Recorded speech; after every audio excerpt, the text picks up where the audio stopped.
ஸ்ரீமதே ராமானுஜாய நமக.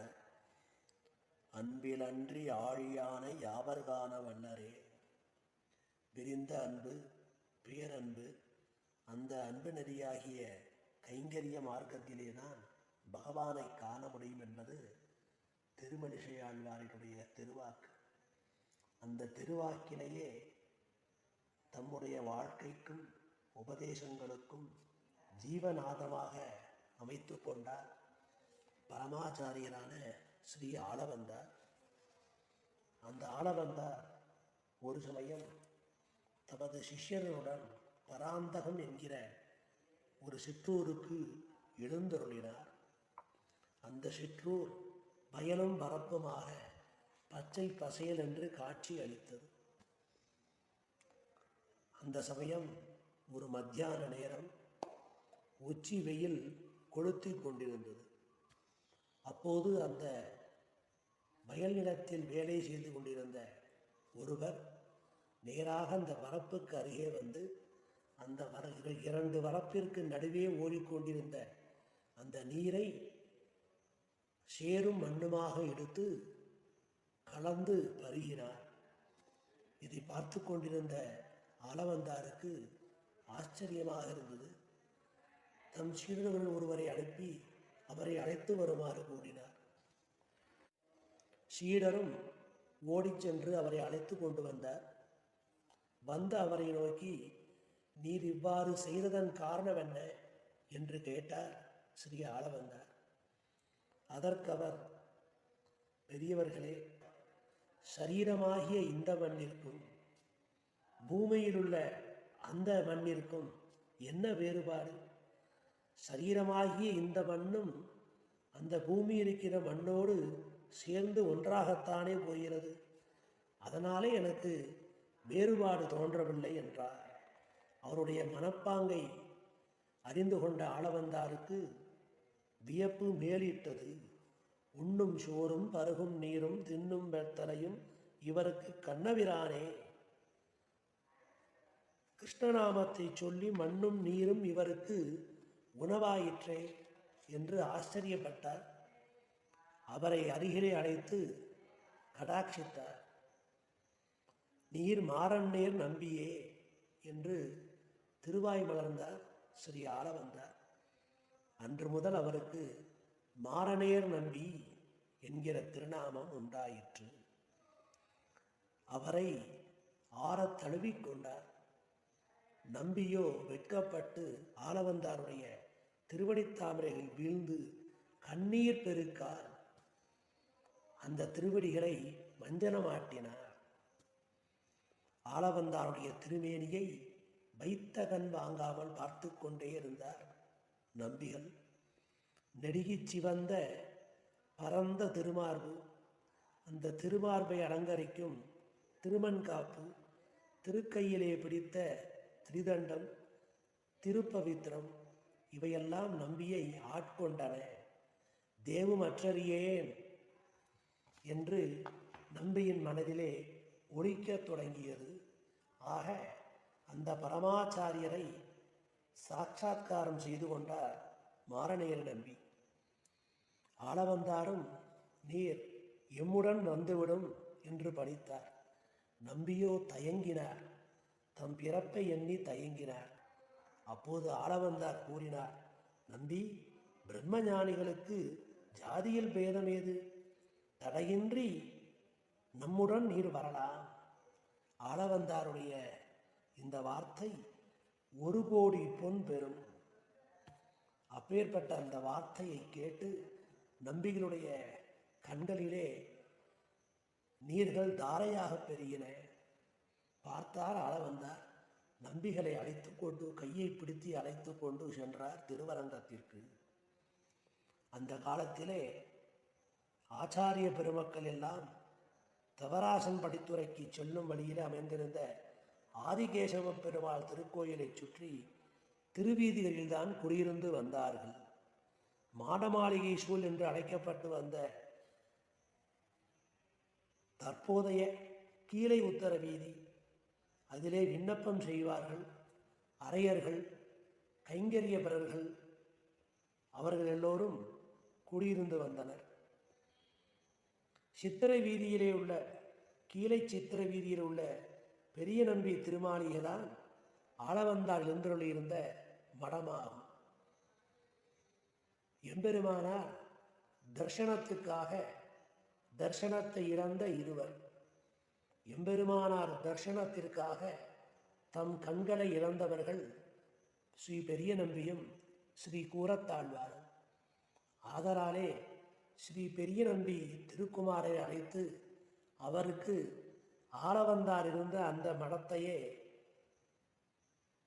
பெரிய நம்பி திருமாளிகையாக கொடுத்தார். பெரிய நம்பி குமாரர் அங்கு குடியேறி அங்குதான் வாழ்ந்து வந்தார். அதனாலே இப்போ இருக்கிற பெரிய நம்பி திருமாளிகை ஸ்ரீ ஆளவந்தார் மடமாகும். அந்த மடத்திற்கு எதிர்போன்று ஸ்ரீ கூரத்தாழ்வானுக்கும் திருமாளிகையை கொடுத்தார் பகவத் ராமானுஜர்.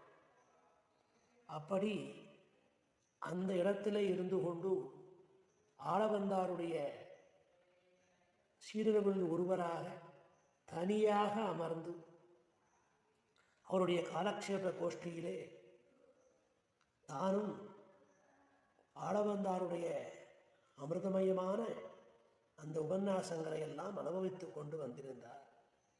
அப்பேற்பட்ட அந்த ஆளவந்தாருடைய காலக்ஷேப கோஷ்டியிலே திருமாலை ஆண்டான், திருக்கோட்டியூர் நம்பிகள், பெரிய திருமலை நம்பிகள், பெரிய நம்பிகள், ஆழ்வார் திருவரங்க பெருமாளையர், இப்படி பலர் இருந்து வந்தனர். ஒரு நாள் ஆளவந்தார் உரத்த குரலோசையிலே ஆழ்வார்களுடைய பாசுரங்களை எல்லாம் ஓதி அதற்கு திவ்யமான அர்த்தங்களை எல்லாம் சொல்லி கொண்டு வந்தார். அப்போது அந்த கோஷ்டியில் இருந்த ஒரு சிஷ்யர் எழுந்து, சுவாமி தேவரீர் மெல்ல பேசலாம், திருமிடராகி நோவுபடுமே, உம்முடைய அந்த தொண்டை, அந்த அமிர்தமயமான அந்த தொண்டை வாய் நோவுபடுமே என்று கூறினார். அவருடைய அந்த விண்ணப்பத்திற்கு அதனை கேட்டு சரக்கன நிமிர்ந்த ஆளவந்தார், உங்களுக்காக அடியேன் பேசவில்லை, இங்கு வந்து அமர்ந்து இதை கேட்க தயக்கத்துடன் வெளியே விலகி நிற்கிறானே மாரநேர் நம்பி, அவரை உத்தேசித்துத்தான் இந்த உயர்ந்த குரலிலே உரையாற்றுகிறேன் என்று கூறினார். அப்படி அந்த ஆளவந்தாருடைய அந்த பண்பை நினைத்து மனமுருகி கண்ணீர் மல்கினர் சிஷ்யர்கள். அப்படி மாரநேர் நம்பி ஆளவந்தாரை ஆச்சாரியனாக பெற்ற அந்த பெருமகிழ்ச்சியிலே ஆளவந்தாரை போன்றே களிமண்ணால் ஒரு விக்கிரகம் செய்து அந்த விக்கிரகத்தை நாள்தோறும் ஆராதித்து அர்ச்சித்து வந்தார். ஆளவந்தாரிடம் அனைத்து சாஸ்திரங்களையும் தெளிவாக கேட்டு உணர்ந்தார். பழுதிலா உலகலாற்று பரசது பேரிமார்கள் இழிகுலத்தவர்களேனும் எம் அடியார்களாகில் தொழுமின்னீர் கொடுமின் கொன்மின் என்று நின்னொடும் ஒக்க வழிபட அழினாய் போல் மதில் திருவரங்கத்தானே என்கிற தொண்டடி பொறியாழ்வார் பாசுரம் அங்கே விளக்கம் பெற்றது. இப்படியாக மாரநேர் நம்பி ஆளவந்தாரையே தெய்வமாக கொண்டு திருவரங்கத்தையே பலியாக கொண்டு வாழ்ந்து வந்தார். ஆளவந்தார் அவருடைய காலக்ஷேப கூடம், அந்த கூடமானது மிக சிறியதாக இருந்தது. அதனாலே காலக்ஷேப கேட்க வருகின்றவர்களுக்கு இடநெருக்கடி ஏற்பட்டது. அதனை விரிவுபடுத்திய விரும்பிய ஆளவந்தாரின் நியமனப்படி புதியதோர் காலக்ஷேப கூடம் நிர்மாணிக்கப்பட்டது. அதிலே காலக்ஷேப உரை வகுப்புகள் தொடங்க ஒரு நல்ல நாள் நிச்சயிக்கப்பட்டது. அதிலே ஒரு சுப முகூர்த்தமும் நிச்சயிக்கப்பட்டது. அந்த செய்தி மாரநேர் நம்பி காதில் பட்டது. உடனே பார்த்தார் மாரநேர் நம்பி, சரி, இந்த புதிய காலக்ஷேப கூடத்துக்கு மங்களகரமான வைதிக கர்மாக்களை செய்வர்கள் ஸ்தலசுத்தி, புண்ணியாக வாசனம், புரோக்ஷணம் முதலிய காரியங்கள் நடைபெற்ற பின்பு தாழ்ந்தவரான நாம் உள்ளே சென்று பார்த்தால் அந்த புனித தன்மைக்கு பங்கம் ஏற்பட்டுவிடும். அதனாலே இப்போதே சென்று விடலாம் என்று அந்த காலக்ஷேப கூடத்திற்கு வெளியே விழுந்து சேவித்து தண்டனிட்டபடியே காலக்ஷேப கூடம் முழுவதும் புரண்டபடியே வலம் வந்தார். ஏனென்றால் இதிலே ஆச்சாரியனுடைய திருவடி பதியப் போகிற இடம், அதிலே தம்முடைய திருவடி பதியலாகாது என்று தண்டனிட்டபடியே அதிலே புரண்டு புரண்டு எழுந்து வந்தார். இதை சிலர் பார்த்துவிட்டு ஆலவந்தாயிடம் சென்று உரைத்தனர். இந்த மாதிரி மாரநேர் நம்பி காலக்ஷேப குளத்திற்குள் சென்று கீழே விழுந்து படுத்துக்கொண்டு புரண்டு எழுந்து வந்து விட்டார் என்று சொன்னவுடன் ஆளவந்தார், சரி, இனிமேல் இந்த புண்ணியாக வாசன சடங்குகளை எல்லாம் வேண்டாம், அதனால் அதை நிறுத்தி விடுவோம். எப்போது பாகவதோத்தமரான மாரநேர் நம்பியின் பாததூளி பட்டதோ அப்போதே அந்த காலக்ஷேப கூடம் பரிசுத்தம் பெற்று புனிதமாகிவிட்டது என்று அறிவித்து உடனே கோச்சாரன் சென்று காலக்ஷேபத்தை தொடங்கினார். நாதனை நரசிங்கனை நவின்று ஏத்துவார்கள் உழக்கிய பாததூளி படுதலால் இவ்வுலகம் பாக்கியம் செய்ததே என்கிற பெரியாழ்வார் பாசுரத்தினுடைய விளக்கமும் அங்கே நிலைநிறுத்தப்பட்டதாயிற்று. அச்சமயத்திலே ஆளவந்தாருக்கு திருமுதியிலே பிளவை என்ற கட்டி தோன்றியது. நாளாக நாளாக அந்த ராஜபிளவை என்று சொல்லக்கூடிய அந்த கட்டி பெரிதாக வளர்ந்து ஆளவந்தாருக்கு துயரத்தை உண்டு பண்ணியது.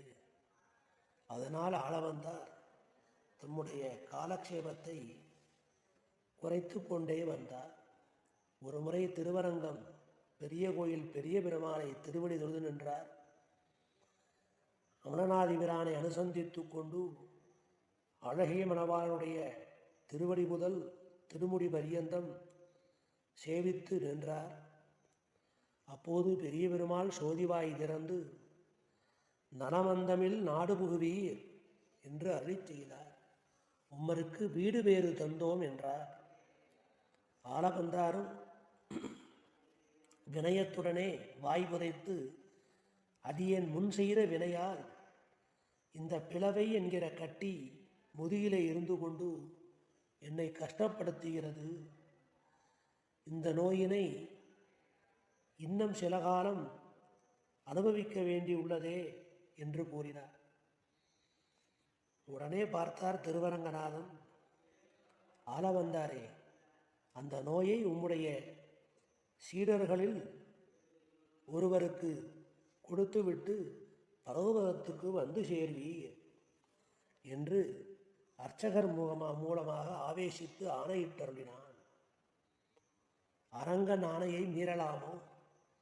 மடத்திற்கு திரும்பிய ஆளவந்தார் அன்றைய காலக்ஷேபம் முடிந்து இந்த கருத்தை சொன்னார். எல்லோரும் செய்வதறியாது திகைத்தனர், அமைதியோடு இருந்து வந்தனர். அப்போது மடத்தின் வெளியில் தம்முடைய நிலைக்கு ஏற்ப அமர்ந்திருந்த மாரநேர் நம்பி எழுந்திருந்து தண்டனிட்டு, சுவாமி, ஆச்சாரிய பிரசாதமாக அடியேன் நோயை பெற்றுக்கொள்கிறேன் என்று குரல் கொடுத்தாராம். ஆளவந்தார் முன்பே அமர்ந்திருந்த அந்த சிஷ்யர்கள் மாரநேர் நம்பியினுடைய ஆச்சாரிய பக்தியை வியந்து போற்றினார்கள். அந்த சமயம் பெரிய நம்பிகள் இராமானுஷரை அழைத்து வர ஆளவந்தாய நியமனப்படி காஞ்சி மாநகருக்கு சென்றிருந்தார். அப்படி சென்றவர் இராமானுஷரை அழைத்து கொண்டு திருவரங்கம் திரும்பிக் கொண்டிருந்தார். மாரநேர் நம்பி ஆச்சாரிய பிரசாதமாக அந்த ராஜபிளவை ஏற்றுக்கொண்டதால் அந்த நோய் முற்றத் தொடங்கியது. அதனால் மிகவும் வேதனைப்பட்டார் மாரநேரி நம்பி. இப்படி மாரநேரி நம்பியை கவனித்து கொள்ளும் பொறுப்பு பெரிய நம்பிக்கு என்று கோஷ்டியில் உள்ளார் தெரிவித்தனர். ராமானுஜருடன் திரும்பி வருவதற்குள் ஆளவந்தார் திருநாட்டுக்கு எழுந்தருளினார். ஆளவந்தாரின் சரம திருமேனியை ராமானுஜன் தண்டனை சமர்ப்பிக்கும்படி ஆயிற்று. அதன் பின்பு இராமானுஜர் ஆளவந்தாருடைய 3 சங்கல்பங்களை நிறைவேற்றுவதாக உறுதி பூண்டார். ஆளவந்தாரின் 3 முடங்கியிருந்த விரல்கள் நிமிர்ந்தன. ஆளவந்தார் பரமபதித்த பிறகு மாரநேரி நம்பிக்கு ராஜபலவே என்கிற முதுகில் அமைந்திருந்த அந்த கட்டி மிக பெரிதாகி தொடங்கியது. அவரால் தம்முடைய கடமைகளை ஆற்ற முடியவில்லை. பெரிய நம்பிகள் மாரநேரி நம்பியை கவனித்து கொள்ளும் பொறுப்பை ஏற்றுக்கொண்டார். மாரநேரி நம்பியால் நடக்க முடியவில்லை. அதனால் அவரை தம் தோளிலே சாற்றிக்கொண்டு அவருக்கு வேண்டிய கைங்கரியங்களை செய்து அவருக்கு நீராட்டம் செய்வித்து திருமண்காப்பு எல்லாம் சாத்தி அவரை அந்த படுக்கையிலே படுக்க வைத்து அவருக்கு உணவு ஊட்டி இந்த காரியத்தை எல்லாம் பெரிய நம்பிகள் செய்து வந்தார். அப்படி இருக்கையில் ஒரு நாள் மாரநேரி நம்பி, பெரிய நம்பிகளே, புரோடாசத்தை நாய்க்கு இராதீர். ஆளவந்தாருடைய அந்த ஞான வேள்வியிலே தம்முடைய சரீரத்தை அர்ப்பணிக்க வேண்டும்.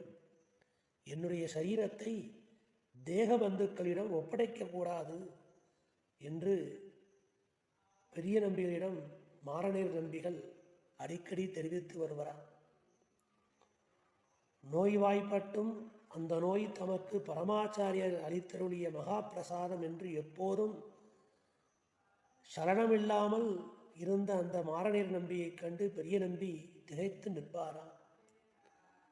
ஆச்சாரிய நிஷ்டரான அவரை தண்டன் சமர்ப்பித்து நிற்பாராம். அவரும் அடியேன் பஞ்சமன் ஆயிற்றே, பிராமண சிரேஷ்டரான தேவரீர் இங்கனம் செய்தால் அடியேன் அவசாரத்திற்கு ஆளாவேன் என்று பணிவோடு கூறி வந்தார். இப்படி பெரிய நம்பிகளுக்கு மாரநேரி நம்பியினுடைய அந்த ஆச்சாரிய நிஷ்டையை பார்க்கின்ற காலத்தில் பழுதிலா ஒழுகலாற்று பலசது பேதிமார்கள் இழிகுலத்தவர்களேனும் எம் அடியார்களாயில் என்கிற அந்த பாசுரம் நினைவுக்கு வந்தது. இப்படி அந்த மாரநேரி நம்பிக்கு நீராட்டு வித்து திருவத்தாரை சமர்ப்பித்து திருமண்காப்பு சாற்றி திருவரங்கன் பிரசாதத்தை கொண்டு வந்து அமுது செய்வித்து இந்த தொண்டினை சில வருடங்கள் செய்து வந்த ஸ்ரீ பெரிய நம்பிகள். அப்படி இருக்கின்ற காலத்திலே மாரநேரி நம்பி ஒருமுறை பெரிய நம்பிகளை பார்த்து, இன்றிலிருந்து 3ஆம் நாள் ஆளவந்தார் தமது திருவடிகளை அடியேனுக்கு திருவருட்பிரசாதமாக சாதிக்கப் போகிறார். ஆளவந்தார் திருவடிகளை தியானித்தபடியே அடியனுடைய உயிர் பிரிந்தால் அடியேனுடைய சரீரத்தை உற்றார் உறவினர்கள் என்று யாரிடமும் ஒப்படைக்கக்கூடாது. தேவரீரே உமது திருக்கரங்களால் அந்திம கிரியைகளை செய்துள்ள வேணும் என்று பிரார்த்தித்து கொண்டார். இப்படி கண்ணீரோடு தழுதழுத்த குரலிலே அவருடைய பிரார்த்தனையை கண்ட பெரிய நம்பிகள் ஆச்சரியப்பட்டு அதை தாம் ஒத்துக்கொண்டார். அப்படியே 3ஆம் நாளும் வந்தது. பெரிய நம்பி அவரை கண்டு உபசரிக்க வந்தார். மாரநேரி நம்பியோ தாம் வழிபட்டு வந்த ஆளவந்தார் திருமேனியின் திருவடிகளை பற்றி கொண்டு தரை மீது தண்டனிட்டு அந்த ஆளவந்தாருடைய மண்ணால் செய்த விக்கிரகத்துக்கு முன்பே விழுந்து கிடந்தார். பெரிய நம்பிகள் வந்து அந்த மாரநேரி நம்பியை எடுத்து அணைத்து கொண்டு அமரச் செய்தார். மாரநேரி நம்பி உடனே பெரிய நம்பியின் ஸ்ரீபாத தீதம் சேர்த்து கொண்டு பத்மாசனத்திலே அமர்ந்து கொண்டார். அடுத்த கணம் மாரநேர் நம்பிகளுடைய பிரம்ம கபாலம் பேதித்தது. மாரநேர் நம்பி ஆத்மா பிரிந்தது. ஆளவந்தார் திருவிடைகளை அடைந்தது. பரமபதம் எய்தியது.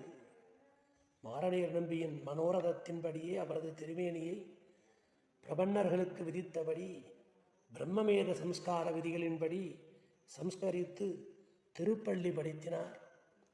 சரம கைங்கரியங்களை பூர்த்தி செய்து திருவத்தியன உற்சவம் நடத்தி வைத்தார். மாரநேர் நம்பியின் இறுதி காலத்து சம்பவம் ஒன்றை ஆயி ஜனன்யாச்சாரியர் திருப்பாவை வியாக்கியானத்திலே அற்புதமாக பதிவு செய்துள்ளார். மாரநேர் நம்பி நோய்வாய்ப்பட்டு மரணத் தருவாயில் எம்பெருமானை நினைப்பதற்கும் சக்தியற்றவராயிருந்தார். அதனால் கலக்கமுற்றார். அதை கண்டு பெரிய நம்பி பயப்பட்டார்.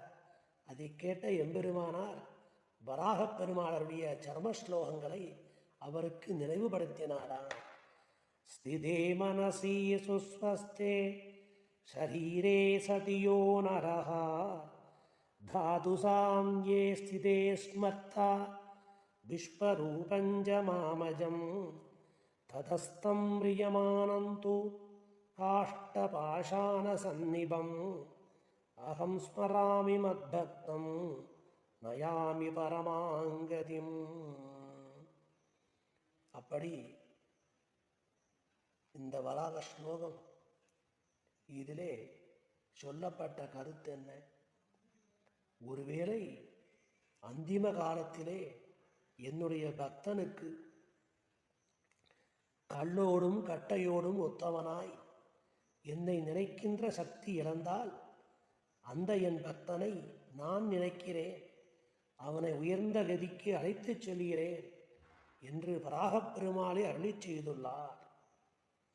ஆகையாலே நீர் அதை மறந்தீரோ என்று எம்பெருமானார் கேட்டாராம். பெரிய நம்பிகள் வராகப் பெருமாள் உம்மை போல் அடியவர் விஷயத்தில் பக்ஷபாதமுடையவன், ஆதலால் இப்படி அருளிச் செய்தான். அவன் கூறியதை தவிர என்னை போல் பக்ஷபாதமில்லாத நடுநிலையாளர்கள் எவரேனும் கூறியிருக்கிறார்களா என்று பெரிய நம்பிகள் கேட்டார். அதற்கு கீதா பாஷ்யக்காரரான எம்பெருமானார் நமே பக்தகா பிரணஷ்யதி, என்னுடைய பக்தன் நாசமடைவதில்லை என்று கண்ணபிரான் அருளிச் செய்துள்ளது உம்மை போல்வார் வார்த்தைகளாக இருக்கின்றதே என்று எம்பெருமானார் பெரிய நம்பிகளுக்கு தெரிவித்தார். பெரிய நம்பி மறுபடியும் எம்பெருமானை உள்ளபடி அறிந்தவர்களுக்கு மறுபிறவி கிடையாது என்பதற்கு பிரமாணம் உண்டோ என்று கேட்கிறார். அதற்கு உடனே உடையவர் ஜென்ம கர்மச்ச மே திவ்யம் ஏவம் யோவேத்தி தத்வதா தெத்வா தேகம் புனர்ஜன்ம நைதி மாமேதி சோர்ஜுனா, இப்படி என்னுடைய பிறவிகளும் செயல்களும் புனிதமானவை என்று உள்ளபடி எவன் அறிகிறானோ அவன் இந்த உடலை கைவிட்டு மறுபடியும் பிறப்பை அடைவதில்லை, என்னையே வந்தடைகிறான் என்று கண்ணபிரான் அருளிச் செய்திருக்கிறானே. எனவே அவனுடைய அவதாரத்தை உள்ளபடி அறிந்தவர்களுக்கு மறுபிறப்பு கிடையாது என்பதால் தேவரீரும் மாரநேர் நம்பி விஷயத்தில் கவலைப்பட வேண்டிய அவசியமில்லை என்று கூறி பெரிய நம்பிகளுக்கு அந்த விஷயத்தை எல்லாம் எடுத்துச் சொல்ல பெரிய நம்பிகளும் வளர்த்ததினால் பயன் பெற்றேன் என்று மகிழ்ச்சி அடைந்தார். இந்த நிகழ்ச்சிகளை எல்லாம் பெரியவாச்சான் பிள்ளை பெரிய திருமொழி 3ஆம் பத்து 7ஆம் திருமொழி பிரவேசத்திலே பதிவு செய்துள்ளார்.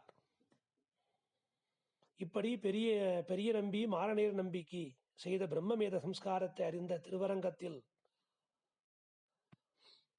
வாழ்ந்து வந்த அந்த சாதி அந்தணர்கள் மற்றும் சதுர்வேதிகளான வர்ண தர்மிகள் வெகுண்டு கொதித்து எழுந்தனர். அவர்களுக்கு பெரிய நம்பியினுடைய இந்த செயலை ஏற்றுக்கொள்ள முடியவில்லை, பொறுத்து கொள்ள முடியவில்லை. அனைவரும் ஒன்று கூடினர். அவருடைய திருமாளிகையை சுற்றி முள்வேலி எழுப்பினர். அவருடைய உறவை வெறுத்து ஜாதியை விட்டு தள்ளி வைத்தனர். பெரிய நம்பிகளும் அவர்கள் இழைத்த கொடுஞ்செயலை கண்டு அச்சம் கொள்ளாமல் மனம் தளராமல் அவர்களுடைய விரோதத்தை சிறிதும் பொருட்படுத்தாமல் அரங்கனை பிரார்த்தித்துக் கொண்டு வந்தார். அதேபோல செயற்கரிய செய்வர் பெரியர் என்று வள்ளுவர் வாக்கிற்கு எடுத்துக்காட்டாக விளங்கினார் பெரிய நம்பிகள். பெரிய நம்பிகள் திருமாளிகைக்கு அந்தணர் ஒருவரும் நுழைய முடியாதபடி புறம்புள்ளார். அவர்களை வெளியேறும்படி செய்தனர். பெரிய நம்பிகளுடைய திருத்தகப்பனாரின் திருவத்தியன தினம், அந்த நினைவு நாள் அது வந்தது. பிராமண போஜனத்துக்கு ஒருவரும் இசைவு தரவில்லை. அதனால் சிராத்தம் நின்று விடுமோ என்று கவலை ஏற்பட்டது. அப்போது நண்பகல் வேளை பிராமணர் 3 பேர்கள் பெரிய நம்பி திருமாளிகையில் புகுந்தனர். தாங்கள் தொண்டை மண்டலத்திலிருந்து யாத்திரையாக வந்துள்ளதாகவும் மிகுந்த பசியோடு இருப்பதாகவும் தெரிவித்தனர். பெரிய நம்பிகள் அம்மூவருடைய திருப்பாதங்களை விலக்கி உபசரித்து சிரார்த்த போஜனம் செய்து வைத்தார். அவருடைய திருவடிகளை விலக்கி சீபாத தீர்த்தம் சுவீகரிக்க தேடினார். அப்போது அவர்கள் திருமாளிகைக்கு வெளியே சென்று மறைந்து விட்டனர். அப்ப இந்த பெரிய நம்பிகளுடைய இந்த உத்தமமான காரியம் திருவரங்கன் திருச்செவிக்கு எட்டி, அந்த திருவரங்கனே முதலாழ்வார்கள் 3வரையும் பெரிய நம்பி திருமாளிகைக்கு அனுப்பி வைத்தானாம். அப்படி அன்றைய சாத்த தினம் பெரிய நம்பிகளுக்கு நன்றாக கழிந்தது. பின்பு பெரிய நம்பியின் திருக்குமாரத்தி அத்துலாயின் நெஞ்சம் குமிரியது. அன்று நம்பெருமாள் திருத்தேர் ஊர்வலம் கோலாகலமாக நடைபெற்று வந்தது. அத்துலாயின் மனக்குமரலை அரங்கன் அறிந்தான். திருத்தேர் பெரிய நம்பி திருமாளிகை வாசையிலே நின்றுவிட்டது. எவ்வளவோ முயன்றும் திருத்தேர் நகரவில்லை. அத்துலாய் விராட்டி அரங்கனிடம் நியாயம் கேட்டாள். அரங்கனும் உள்ளுவார் உள்ளிட்டெல்லாம் உடனறிந்து செயல்படுபவன் என்றோ. அர்ச்சகருக்கு ஆணை பிறந்தது. அனைத்து கொத்து பரிஜனங்களையும் அனுப்பினான். அரங்கநகரப்பன் பெரிய நம்பி புறப்பட்டார். திருவீதி முள்வேலி அகற்றப்பட்டது. திருவரங்கன் பெரிய நம்பிக்கு அருள் பாடிட்டான். அத்துலாயின் மனம் குளிர்ந்தது. இன்றைக்கும் சித்திரை திருத்தேர் அன்று நின்ற இடத்திலேயே அடையாளமாக தேர்முட்டியோடு இன்றும் நாம் சேவிக்கலாம். இப்படியாக பெரிய நம்பி மாரநேர நம்பிகளுக்கு செய்த அந்த புத்திர கிருத்தியம் பெருமையாக பேசப்பட்டது. இதையெல்லாம் பார்த்து கொண்டிருந்த சாதி அந்தரர்கள் ஒன்று கூடி எம்பெருமானாரை சந்தித்து, பெரிய நம்பி சாஸ்திர மரியாதையை மீறிவிட்டார், அவரை தேவரீர் சென்று கண்டிக்க வேணும் என்று முறையிட்டார்கள். மகாபூர்ணரும் தமது பிரதான ஆச்சாரியருமான பெரிய நம்பி மீது திருவரங்கம் வாழ் ஸ்ரீ வைஷ்ணவர்கள் வெறுப்பு கொண்டது ஸ்ரீ ராமானுஜருடைய திருவுள்ளத்தை உலுக்கியது. நேரே தண்ட பவித்திரங்களோடு உடுத்திய காசாயத்துடன் பெரிய நம்பி திருமாலைக்கு சென்றார். பெரிய நம்பிகளை விழுந்து சேவித்து, தேவரீர் சாஸ்திரங்களில் விதிக்கப்பட்டுள்ள கட்டுப்பாடுகள் இருக்க அத்தை மீறலாமோ? தாழ் குலத்தவருக்கு தேவரீரே ஈவக்கடன்கள் செய்ய வேண்டுமோ என்று கேட்டார். அதற்கு பெரிய நம்பிகள், நாமே செய்ய வேண்டிய செயலை பிறரை இட்டு செய்தல் தகுமோ? சந்தியாவந்தனம் செய்வதற்கு ஆள் வைத்துக் கொள்ள முடியுமோ? அந்த திரிகால சந்தியாவந்தனம், அந்த அர்க்கியத்தை நாம் தானே கொடுக்க வேண்டும். உயர்ந்த பாவதோத்தமரான மாரநேர் நம்பியை தாழ்குலத்தவர் என்று கருதலாமோ? இராமபிரான் ஒரு பறவையான ஜடாயுவுக்கு பிரம்மவேதத்தாலே அந்திமக்கிரியை செய்ததை மறந்தீரா? நான் ராமபிரானை விட உயர்ந்தவனா? இல்லை, இந்த மாரநேர் நம்பிதான் ஜடாயை விட தாழ்ந்தவரா?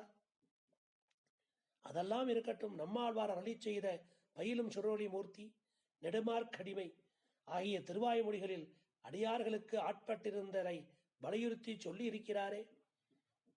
சரண்யத்துவம், போக்கியத்துவம், இவை எல்லாமே எம்பெருவான் திறத்து பிராட்டி திறத்தும் அதோடு நில்லாமல் அவர் அடியார்கள் திறத்தும் அனன்யார்க சேஷத்துவம் அனன்ய போக்கியத்துவம், அனன்ய சரணத்துவம் எல்லாம் செய்தாக வேண்டுமே. நமப்பதத்தின் அர்த்தத்தை நன்றாக உணர்ந்தவர்தானே நீர். அதனாலே அவையெல்லாம் பொருள் இல்லாத வெறும் கடலோசை போன்றதா? ஆழ்வார் அருளிச் செய்ததை சிறிதலாவது நாம் பின்பற்ற வேண்டாவோ என்று பெரிய நம்பிகள் உரைக்க, எம்பெருமானாரும் மிக்க மகிழ்ச்சியோட அந்த வார்த்தைகளை அறிந்து கொண்டு, இப்படி உயர்ந்த வாக்கு, அந்த திருவாக்கு தேவரீர் வாயில வரணும், அந்த திருவாயுவிலிருந்து நீ அருளிச் செய்ததை நாமும் திருவரங்கம்பாள் சாதி அந்தர்களுக்கு உரைப்போம் என்று சொல்லி பெரிய நம்பிகளை தண்டனிட்டு வெளியே வந்து அனைவருக்கும் அவர் செய்த உத்தமமான அந்த காரியத்தை எடுத்து சொன்னாராம் பகவத் ராமானுஜர். அப்படி பெரிய நம்பிகள் மாரநேர நம்பிக்கு செய்த புத்திர கிருத்தியம், அந்த ஒரு நிகழ்வு மிக பெருமையாக பேசப்பட்டது. அது நாலாய திவ்ய பிரபந்தம் வியாக்கியானம் தொடங்கி ஆச்சாரிய ஹிருதயம் ரகசிய கிரந்தம் அளவும் அது சூத்திரம், அந்த சூத்திரத்துண்டான வாக்கியம்.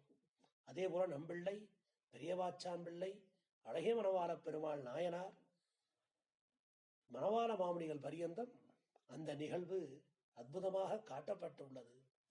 இப்பேற்பட்ட ஒரு உயர்ந்த ஒரு பாகவதோத்தமர் ஸ்ரீ மாரநேர நம்பிகள், அவருடைய இந்த பிறந்த நன்னாள் ஆனி மாதம் ஆயில்ய நட்சத்திரம். அந்த நன்னாளிலே அவருடைய தனியனை சேவிப்போம். மிதுனே சார்பபே ஜாதம் யாமுனாச்சார்ய பதாஸ்ரிதம் உத்தாரகம் யதீந்திரஸ்ய மாரநேரி குரும் பஜே. யாமுனாச்சார்ய சச்சிஷ்யம் ரங்கஸ்தல நிவாசினம் ஞான பக்தியாதி சம்பன்னம் மாரநேரி குரும் பஜே. அற்புதமான இந்த தனியன் அவருடைய பெருமையை நன்றாக நமக்கு விளக்கி அருளுகிறது. அத்தனை பெருமை படைத்தவர் ஸ்ரீ மாரநேரி நம்பிகள். ஆனிதனில்லாயில்யம் அவதரித்தான் வாழியே, ஆளவந்தார் திருவடிகளை ஆசிரியத்தோன் வாழியே, மாநிலம் எதிராசர்மணம் வாழ்வித்தோன் வாழியே, மதிலரங்கர் நகரமதில் வாழ்ந்தருள்வோன் வாழியே, தேனமரும் தென்மொழியின் சிறப்பறிந்தோன் வாழியே, திகழ் ஞான பக்திகளால் சேர்ந்திருப்போன் வாழியே, வானவரில் பொறுவரிங்கு மகிழ்ந்து வந்தோன் வாழியே, மாரநேரி நம்பியினை மலரடிகள் வாழி வாழியே. மாரநேரி நம்பி திருவடிகளே சரணம்.